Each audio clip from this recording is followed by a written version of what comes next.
Hello friends, good morning. আজ দিনটা ছিল রবিবার। আজকে ছিল বিঠ্ঠল মহাদেবের পুজো। মহারাষ্ট্রে মানে আমার শ্বশুরবাড়ির ওখানে বিঠ্ঠল মহাদেবের পুজো করা হয়। আসলে গল্পটা ওখান থেকেই শোনা কি পুণ্ডলিক নামে এক ভক্ত তার বাবা মায়ের সেবা করত। ভগবান বিষ্ণু যখন তার দর্শন করতে এসেছিল তখন তিনি ভগবান বিষ্ণুকে অপেক্ষা করতে বলেছিলেন। তো অপেক্ষা করতে বলার পর ভগবান বিষ্ণু একটা ইটের ওপর দাঁড়িয়ে অপেক্ষা করছিল। সেই থেকেই বিঠ্ঠল মহাদেবের পুজো শুরু হয়।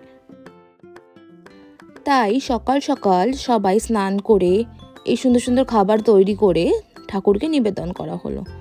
তারপরেই আমরা সবাই মিলে খেতে বসে গেলাম। সেদিন মাসি আর বৌদি মিলেই পুরো ভোগটা রান্না করেছিল। এটা যেমন হচ্ছে বাটাটা প্যাটিস মানে আলুর পকোড়া, ওখানে ছিল ভাগা, আর এখানে মাসি করছে সাবুদানার খিচুড়ি আলু দিয়ে।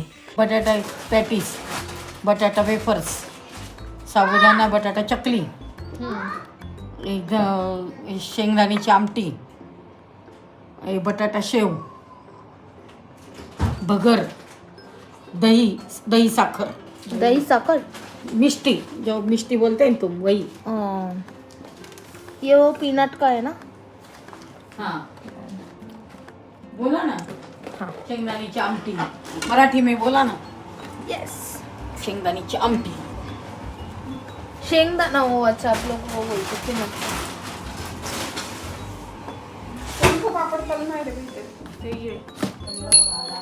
সেভাবে ঠাকুরের মূর্তি আনা হয়নি এখানে, তাই জন্য কাবিশ নিজের ট্যাবেই ফটো খুলে মেশোকে দিয়ে দিয়েছে। তারপরে সবাই মিলে আরতি শুরু হলো।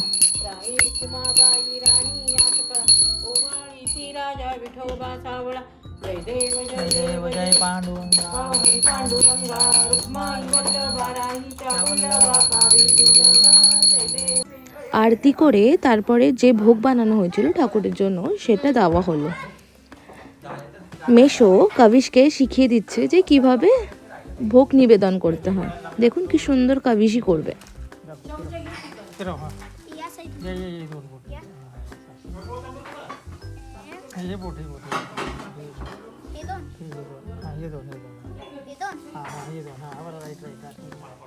ते दोन राईट तीनदा असं असं वन हां थोडं 2 3 परफेक्ट.